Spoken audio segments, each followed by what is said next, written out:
Hello everyone, welcome back to Positive Living with Talat.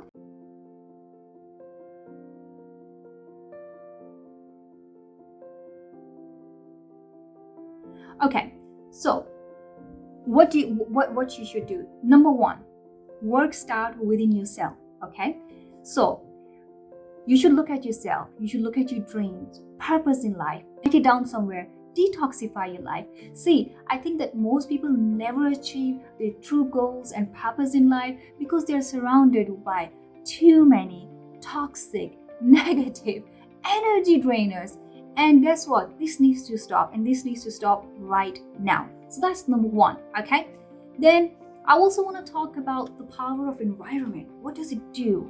And why is it critical to have the right environment so you can actually completely focus on yourself to find purpose in life, okay? And why your environment has to be toxic free, okay? Now, your environment cannot be 100% toxic free, but 70%, trust me, from my own experience, can be done. And I'll explain this with my own story and what did I do, as I explained earlier on, and also story of an exceptional woman, Lisa Nicols, which we'll talk about it later on. All right. So we know that we are a product of the nature and the nurture. Nurture is your environment. Okay. We have received in our lives, but many do not realize the power of our nurture, our environment has on us. Okay. Now, our emotions, our habits, our behaviors, our upbringing, caps lock, our upbringing, right? Living condition and even our own thoughts directly impact our body.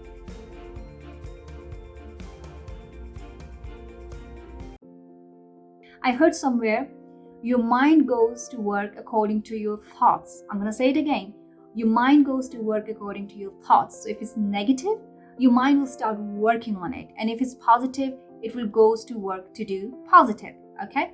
So your mind is like the operating system, which gets programmed over time by obviously your own environment and experiences, okay? So if your environment is unhealthy or toxic, your mind will reflect that.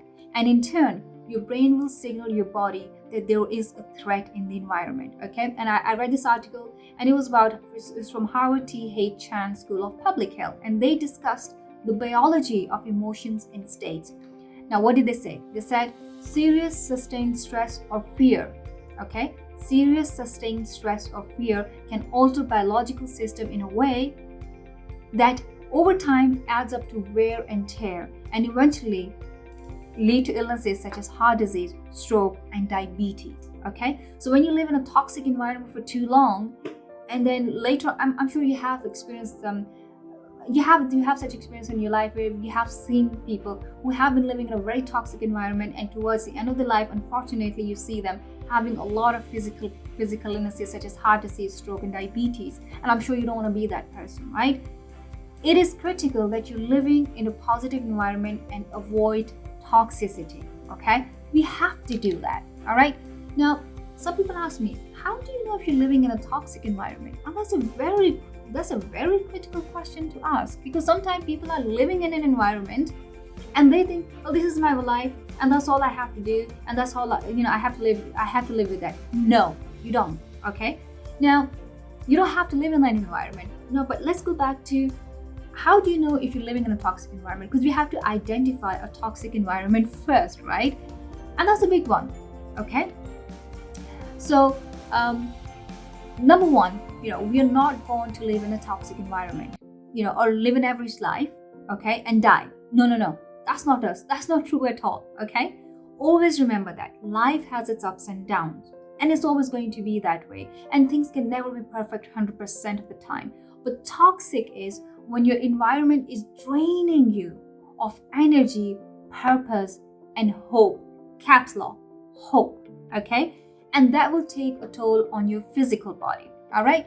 So you may get depressed, have trouble sleeping, go through drastic mood swings, or want to isolate yourself socially, okay? So these are all the signs that you're living in a toxic environment. You may even develop stress-related physical problems. I'm going to say it again. You may even develop stress-related physical problems such as ulcers or IBS, okay?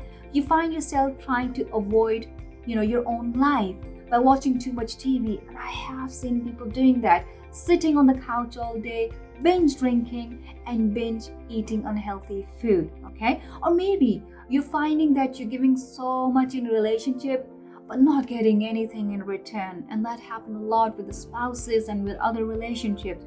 Your friends or partner, they just aren't there for you, and these are actually vicious cycles in place, and we have to avoid them, okay?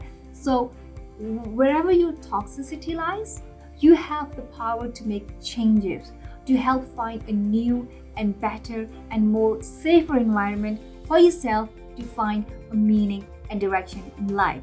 So what am I saying? I'm saying only you have the power to change your environment, and it's all in your control. It's wrong when we think, oh, it's not in my control. Trust me, everything is in your hands and everything is here, okay? And I'll talk about this a little bit more in depth in the next few YouTube clips of mine.